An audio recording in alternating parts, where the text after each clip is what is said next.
Hello good morning बच्चों। Last class में हमने डिस्कस किया था potential energy of A parallel plate capacitor और हमने आपको उसी के आधार पर लास्ट में हमने डिस्कस भी किया था थोड़ा सा कि जब हम लास्ट अपनी क्लास ले रहे होंगे नेक्स्ट लेक्चर में हम पढ़ेंगे एनर्जी डेंसिटी कॉन्सेप्ट। ये क्या होता है बच्चों, जो आपने पोटेंशियल एनर्जी फाइंड आउट की थी एक कैपेसिटर की, पैरेलल प्लेट कैपेसिटर की जो एनर्जी आपने फाइंड आउट की थी वो एनर्जी आपके उसके टोटल वॉल्यूम में डिस्ट्रीब्यूट थी, टोटल वॉल्यूम में।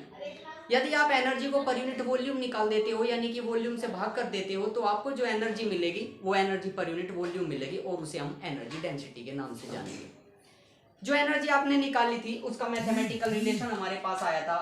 Potential energy of a capacitor is equal to U is equal to half C V square. Equation number 1 या कोई भी इक्वेशन नाम देके छोड़ देते हैं ऐसे ही। तो बच्चों जो हमारे पास होता है U is equal to half C V square, ये इस पैरेलल प्लेट कैपेसिटर की पोटेंशियल एनर्जी है। पोटेंशियल एनर्जी का मतलब क्या है अगर आपको समझाने की कोशिश करें, बिल्कुल, क्योंकि जब आप फिजिक्स पढ़ रहे होते हो तो आपको ध्यान ये रखना है कि हम इन चीज़ों को पढ़ क्यों रहे हैं, इनसे क्या फ़ायदा है। आप सभी 12th स्टैंडर्ड के बच्चे हैं, सभी के पास मोबाइल वगैरह है आजकल, तो ऑनलाइन क्लासेस के लिए सभी ने बाय किया हुआ है। तो एक पावर बैंक आता है जिसे हम पावर बैंक कहते हैं, उसमें क्या होता है हम पावर को स्टोर करके रखते हैं, इसीलिए उसका नाम क्या है, पावर बैंक है। जैसे मनी बैंक होता है, मनी को स्टोर किया जाता है वहां पर, तो हम यहाँ पर क्या करते हैं, पावर को स्टोर कर लेते हैं। पावर को स्टोर करने का मतलब हमारा यहाँ पे इलेक्ट्रिक चार्ज को यानी कि इलेक्ट्रिक चार्ज को स्टोर कर लेना है किसी एक डिवाइस के अंदर, और उस डिवाइस को हमने यहाँ पर क्या नाम दिया है, पावर बैंक नाम दिया है। अगर आप पावर बैंक की स्ट्रक्चर को देखते हो तो पावर बैंक इस तरीके का होता है, दो स्विच वगैरह जो भी उसमें लगे होते हैं।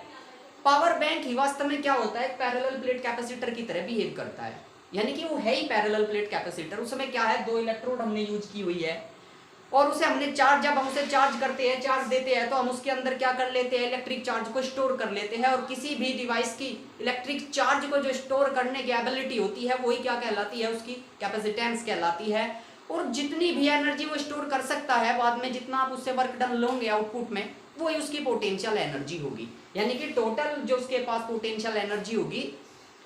वो हमने निकाली, वो क्या होगी मैथमेटिक्स के हिसाब से, वो क्या होनी चाहिए, हाफ सी वी स्क्वायर होनी चाहिए, जहां पर वी उसका वोल्टेज है, जो वोल्टेज आपने उसे दिया होगा ड्यूरिंग चार्जिंग के टाइम पर, और सी उसकी कैपेसिटेंस है 1 माइक्रोफैरेड या 2 माइक्रोफैरेड जो भी हमने ले रखी है। तो बच्चों हमें यहाँ पे एनर्जी डेंसिटी निकालनी है। अभी हमारे पास सिर्फ एनर्जी है, एनर्जी डेंसिटी निकालने के लिए हम क्या करेंगे, टोटल एनर्जी को उसके वॉल्यूम से अगर डिवाइड कर देते हैं तो हमें एनर्जी डेंसिटी मिल जाएगी। लेकिन पहले हम थोड़ा सा इसी एनर्जी को सोल्व करते हैं, इसे और आगे तक ले जाने की कोशिश करते हैं। कैसे,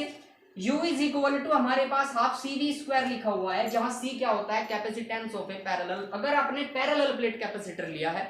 तो अगर उसकी कैपेसिटेंस की बात करें तो वो epsilon not A by D होता है, जहां A एरिया है, दो प्लेटों के बीच का एरिया है, एप्सिलॉन नॉट आपका परमिटिविटी ऑफ फ्री स्पेस है, और D दोनों प्लेट जो आपने पैरेलल प्लेट की कैपेसिटर की प्लेट ली है उनके बीच की डिस्टेंस है, और V स्क्वायर हमारे पास क्या हो जाता है, यहाँ पर वोल्टेज हो जाता है। बच्चों दूसरी बात यह है हमारे पास कि जो वोल्टेज है हमारे पास, वोल्टेज और इलेक्ट्रिक फील्ड इंटेंसिटी में अगर कुछ हमारे पास इलेक्ट्रिक फील्ड इंटेंसिटी तो रहेगी, क्योंकि इलेक्ट्रिक फील्ड का तो हम प्रोसीजर ही पढ़ रहे हैं। तो इलेक्ट्रिक फील्ड इंटेंसिटी और पोटेंशियल में एक रिलेशन होता है जिसे हम पोटेंशियल ग्रेडियंट के नाम से जानते हैं, that is equal to E is equal to V upon L होता है हमारे पास, E is equal to V upon L होता है। L का मीनिंग यहाँ पर हमने V is equal to V upon D ले सकते हैं, क्योंकि यहाँ पर हमने डिस्टेंस को कितना मेंशन किया हुआ है, D मेंशन किया हुआ है कि उनके बीच की जो डिस्टेंस है वो D है, तो E is equal to V by D होता है। बेसिकली हमारे पास E is equal to minus D V upon D R होता है। अगर आप जानते हो तो हमने पढ़ा था कि इलेक्ट्रिक फील्ड इंटेंसिटी E और पोटेंशियल डिफरेंस जो आपका dV था उसके बीच में एक रिलेशन फाइंड आउट किया था। अगर आप first derivative dV upon dr का मीनिंग ये है कि विद रेस्पेक्ट टू डिस्टेंस का अगर पोटेंशियल का फर्स्ट डेरिवेशन ले लेते हो तो आपको यहाँ से क्या मिल जाएगा, इलेक्ट्रिक फील्ड मिल जाएगा, E is equal to V by D. इसका मीनिंग ये हुआ कि आप V की वोल्टेज की वैल्यू पुट कर सकते हो। क्या कर रहे हैं बच्चों, हम मैथमेटिकली एनर्जी निकाल रहे हैं, एनर्जी डेंसिटी किसकी, पैरेलल प्लेट कैपेसिटर की।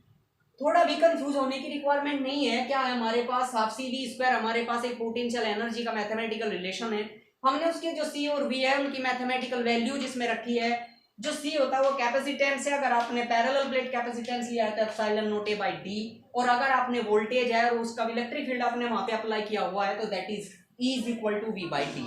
जैसे ही आप वैल्यू पुट करते हो तो U is equal to half epsilon naught A by D, और वोल्टेज आपको यहाँ पर लिखा हुआ है ई डी हो जाएगा, ई की मल्टीप्लाई हो जाएगी आपकी क्रॉस मल्टीप्लाई डिस्टेंस के साथ, दोनों का स्क्वायर है तो बच्चों स्क्वायर कर देंगे, ई स्क्वायर डी स्क्वायर। यहाँ पर क्या होगा, डी स्क्वायर की एक पावर से आपका जो डिनोमिनेटर में आपका डी है वो कैंसिल आउट हो जाएगा, और यहाँ से आपको जो पोटेंशियल एनर्जी मिलेगी that is equal to 1/2 epsilon naught A E square, ये एनर्जी आपको यहाँ से मिल गई है। फिर भी बच्चों अगर हम थोड़ा सा और सोल्व करने की कोशिश करते हैं, हमारे पास डी भी बचा हुआ है, तो that is half epsilon naught A E square into D. यहाँ पर अगर बात करते हैं ए डी की, डी ए को, एरिया को डी के साथ लिख लेते हैं, तो बच्चों जो यहाँ पर डी ए या ए डी बना हुआ है आपके पास वो क्या है, ए क्या है हमारे पास area of parallel plate capacitor का एरिया है, डी क्या है प्लेट्स के बीच की डिस्टेंस है, इट्स मीन क्या हुआ ये एरिया इनटू डिस्टेंस आपके पास वॉल्यूम है, पैरेलल प्लेट कैपेसिटर जो आपने लिया है उसका वॉल्यूम है, that is U is equal to half epsilon naught E square dot A D, और ए डी आपका क्या है वॉल्यूम है। अब आप यहाँ पर क्या कर रहे हैं, हमने क्या करना है कि एनर्जी डेंसिटी निकालनी है, तो जो टोटल एनर्जी फिलहाल आपके पास है यू, अगर आप उसे डिवाइड कर देते हैं वॉल्यूम से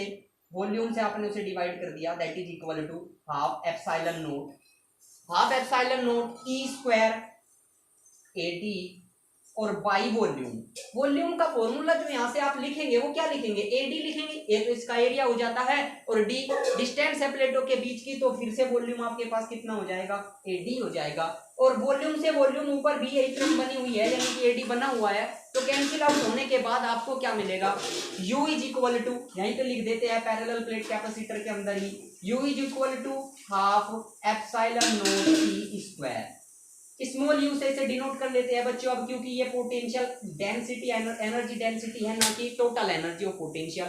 इसका मीनिंग ये हुआ कि 1 मीटर क्यूब में या 1 सेंटीमीटर क्यूब में या 1 मिलीमीटर क्यूब में जो भी आपने मेजरमेंट यूज की है यूनिट जो भी, उसके 1 मीटर क्यूब में जो एनर्जी डिस्ट्रीब्यूट है that is U is equal to half epsilon naught E square. Epsilon naught और ई के बारे में आप बहुत ज्यादा जानते हैं, एप्सिलॉन नॉट क्या होता है, कहाँ से आया है, क्या इसका पर्पज है लेके आने का, और इलेक्ट्रिक फील्ड इंटेंसिटी आपकी क्या होती है वो भी आपको पता है। तो हमारा इस क्लास का यही मैथमेटिकल डेरिवेशन था कि आपको एक पैरेलल प्लेट कैपेसिटर दिया हुआ है, आपको उसकी एनर्जी हमने फाइंड आउट की थी कि आप सी वी स्क्वायर एक मैथमेटिकल रिलेशन होता है, तो अगर आप उसकी एनर्जी डेंसिटी यानी कि एनर्जी पर यूनिट वॉल्यूम निकालना चाहते हो तो आपको सबसे पहले उसकी एनर्जी को थोड़ा सा क्या करना होगा, ब्रेकआउट करना होगा, इलेक्ट्रिक फील्ड इंटेंसिटी में, डिस्टेंस में, एप्सिलॉन नॉट में, उनकी वैल्यूज पुट अप करनी है, ज्यादा आपको कोई भी परेशानी नहीं होगी। तो जैसे ही आप मैथमेटिकली लेके चलते हैं तो ये होता है। तो बच्चे इससे फायदा क्या होता है, इसे पढ़ने से क्या हो जाता है, अगर आपको किसी की एनर्जी डेंसिटी पता चल जाती है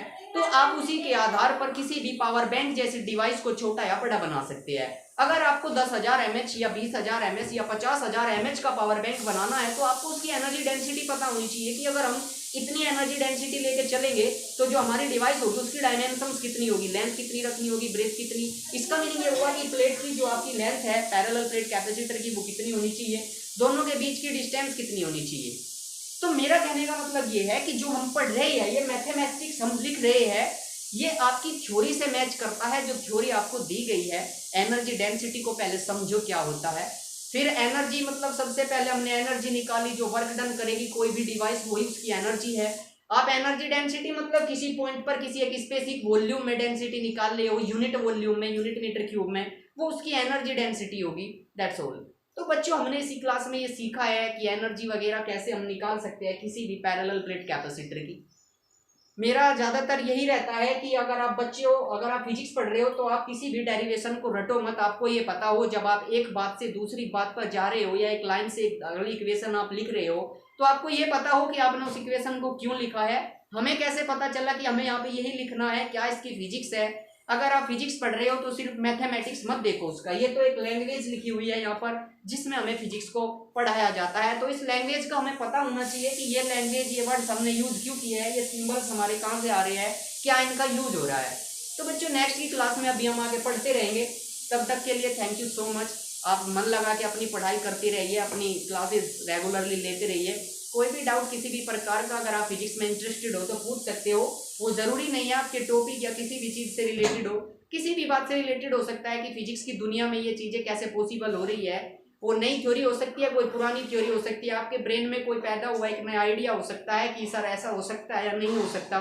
कुछ भी हो सकता है। दरअसल ऐसी बात नहीं है कि अगर आप पढ़ रहे हो तो आप कोई नई चीज नहीं सोच सकते, वो तो आपके माइंड में आने वाला एक विचार है, आ सकता है। जैसे कि अगर हम आपको बताएं, अभी जब जो मैं बुक लिख रहा हूँ अभी उसमें हमने एक विचार के थ्रू अपना एक प्रोसेस स्टार्ट किया है, रिसर्च वर्क है थोड़ा सा। तो उसमें हमने क्या लिया है, हमने ये माना है, वो गलत भी हो सकता है सही भी, लेकिन एक आइडिया है वो तो हम उसे देखेंगे करके मैथमेटिकली, अगर हम उसके कुछ डेरिवेशंस निकाल पाए या चीज़ों को हम सिद्ध कर पाए कि जो हम सोच रहे हैं वो ऐसा है। बट दरअसल क्या है, एनर्जी क्या होता है, कोई भी चीज अगर आप लेके चलते हो तो सबसे पहले हमें बताया गया था कि कोई भी मटेरियल हो, किसी भी प्रकार का सब्सटेंस हो, वो एटम से मिलकर बना हुआ है। जैसे जैसे हमने धीरे धीरे अपनी स्टडीज को आगे बढ़ाया है, रिसर्चरों ने रिसर्च की हुई है, तो वहां से हमें पता चलता है कि जो एटम्स है वो आपके इलेक्ट्रॉन्स से मिलकर बना हुआ है। इलेक्ट्रॉन्स के अंदर आपका एक पॉजिटिवली चार्ज होता है जिसे आप न्यूक्लियस कहते हो, न्यूक्लियस प्रोटॉन न्यूट्रॉन से मिलकर बना हुआ है। न्यूट्रॉन प्रोटॉन जो आपस में एक फोर्स के थ्रू जुड़े रहते हैं, वो आपका न्यूक्लियस फोर्स है, वो पाइमेसोन्स के थ्रू वहां से पैदा हुआ है, यानी कि एक पाइमेसोन भी आपका एक पार्टिकल वहां पर है। जैसे ही हम अंदर जाते हैं कि प्रोटॉन आपका किससे मिलकर बना हुआ है, तो बच्चों उसे नाम दिया गया है क्वार्क्स का, कि क्वार्क से मिलकर, जो क्वार्क एक पार्टिकल का नाम रख दिया है हमने ऐसे ही। तो क्वार्क से मिलकर क्या बने हुए हैं, प्रोटॉन और न्यूट्रॉन मिलकर बने हुए हैं। जैसे ही हमने क्वार्क के अंदर झांकने की कोशिश की, जितना भी नजदीकी जा सके साइंटिस्ट, तो वहां पे पता चलता है कि क्वार्क एक स्ट्रिंग टाइप, एक एनर्जी लेवल्स है, जो एनर्जी है वहां पर वो वाइब्रेट कर रही है, वाइब्रेशंस, उनका नाम हमने स्ट्रिंग रख दिया है। स्ट्रिंग मतलब एक वाइब्रेशंस टाइप है, जैसे आपका स्प्रिंग को अगर छोड़ दे थोड़ा सा, वो क्या करना स्टार्ट कर देता है, वाइब्रेशंस करता है। ऐसे वहां पर सिर्फ वाइब्रेशन डिटेक्ट हो पाए है। तो हमारा कहने का मतलब है, जो रिसर्च अब हम कर रहे हैं, कुछ फ्रेंड्स है, कुछ हम भी है, तो बच्चे क्या हुआ, तो वहां पे ये पता है कि जो एनर्जी है, इसका मतलब ये हुआ कि फंडामेंटल एक जो चीज है वो एनर्जी है। दुनिया की कोई भी चीज हो वो एनर्जी से मिलकर बनी है, विदाउट एनर्जी वो पॉसिबल नहीं हो सकती। इसके कुछ एक्सेप्शन भी टकराते हैं वापस में, जैसे कि अगर हम बात करें, एनर्जी उसी पार्टिकल में हो सकती है जिसमें मास हो, लेकिन ऐसा नहीं है अगर किसी का मास 0 हो जाता है तो उसकी एनर्जी इनफाइनाइट हो जाती है। ऐसा हो सकता है या नहीं हो सकता, अभी देखते हैं जो भी होगा प्रोसेस। तो कहने का मतलब ये है कि अगर आप कोई ऐसा नया आइडिया सोचते हैं तो उसे डिस्कस कर सकते हैं, बता सकते हैं, क्या पता कि आपके मन में कोई अच्छी बात चल रही हो। सबके लिए संभव नहीं है, लेकिन कुछ बच्चे होते हैं जो सोच सकते हैं ऐसा कि भाई इंटरेस्ट होता है। अगर कुछ बच्चे ऐसे होते हैं कि नेचर उनको अट्रैक्ट करती है ऑटोमेटिकली, कि सूरज अगर वहीं पे है तो वो वहीं पे क्यों है, चांद अगर वहीं पे है तो वो वहीं पे क्यों है, ये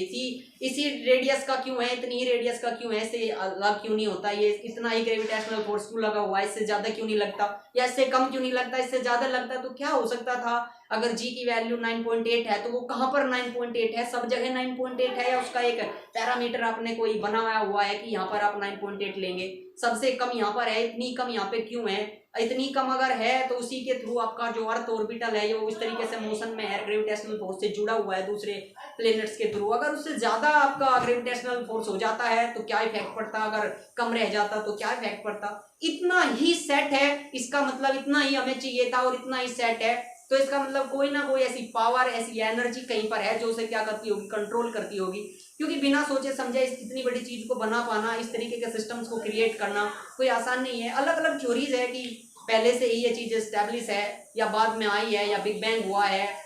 जो भी आपके इंक्लाइनेशन थ्योरीज है, जो भी आपकी बहुत सारी थ्योरीज हमने ली हुई है। तो बच्चे ऐसे ही अध्ययन करते रहिए। अगर आपको इंटरेस्ट है तो फिजिक्स की दुनिया एक ऐसी दुनिया है, वो आपको इतना सब कुछ देगी कि आप सोच भी नहीं सकते। बस समय लगता है कि आप एक बार वहां तक पहुंचे, या हम भी अभी चल रहे हैं, हम भी चल ही रहे हैं रास्तों पर। एक बार हम वहां पर पहुंच जाए जहां से चीजें अच्छी स्टार्ट होगी, तो आप देखेंगे कि शिक्षा आपको वो दे सकती है जो किसी प्रकार का प्रोफेशन कभी नहीं देगा। ये सिर्फ कहने की बातें होती है कि बिजनेस ऐसा कर देगा या कर देगा, सब कुछ एजुकेशन से जुड़ा हुआ है। अगर आप एजुकेटेड नहीं हो तो किसी भी प्रकार के बिजनेस को बहुत बेहतर तरीके से नहीं कर सकते। कभी ना कभी जाकर आपको शिक्षा के महत्व को पता करना होगा, या फिर लोग चाहिए जो शिक्षित हो या जानते हो कि चीजें कैसे होती है। तब तक के लिए thank you so much. Next class का वेट कीजिए और अपनी एजुकेशन सिस्टम को ऐसे ही आगे बढ़ाते रहिए। Thank you so much.